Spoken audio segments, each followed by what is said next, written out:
Alright, let's see. I got asked a question by a friend of mine on my yearbook. Um, his name's John. He was wondering what is the hardest part about having gone through basic training, AIT, just the whole military experience thus far. What has been the most difficult thing? Physically, I would have to say was the 10-mile ruck march. That was a pain in the ass. I almost didn't make it. But my drill sergeant stuck beside me and pulled me through. You know, mentally, mentally, the hardest thing was letting my inner civilian go. I didn't want to lose who I was because I was afraid I'd lose friends, lose my family's respect, maybe become something that they didn't like.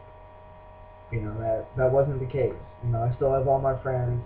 My family thinks even higher of me than they already did, and that's a blessing. Um, emotionally, emotionally, the hardest thing has been the absence of my friends and family.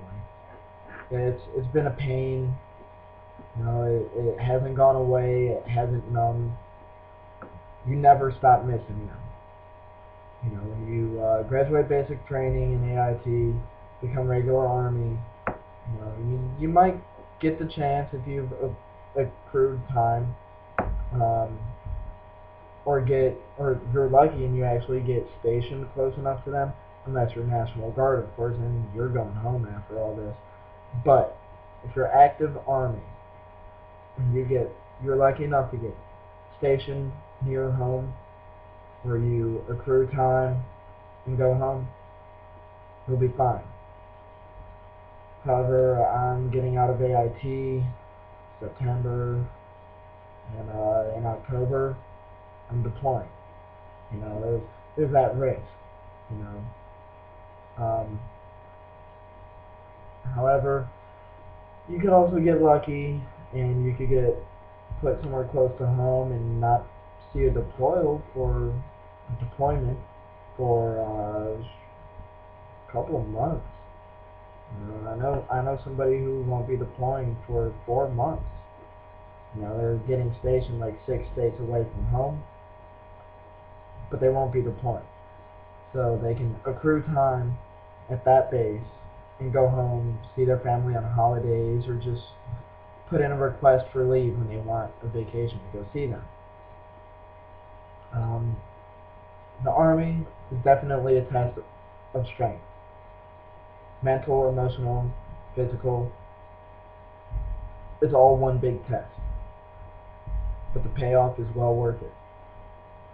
So John, if you're thinking about joining, John, you gotta look deep within yourself, and you gotta think, could I live with not seeing my family for a year, 2 years at a time, depending on if you're an immediate deploy? Um, it's just one of those things you got to consider deep down inside. Are you strong enough that you can go home, see them for about a month, and then at the end of that month, say goodbye for a year? You got to look in here. You got to look in here. That's the only way you'll know. Um, Personally, I would say if you want to join, cool, join. Um, but if you don't think you have it in you, if you think it's going to be a hassle, if you think you might not make it, I hate to be the cruel one, but if you're thinking that, you're probably not. So it all depends on you.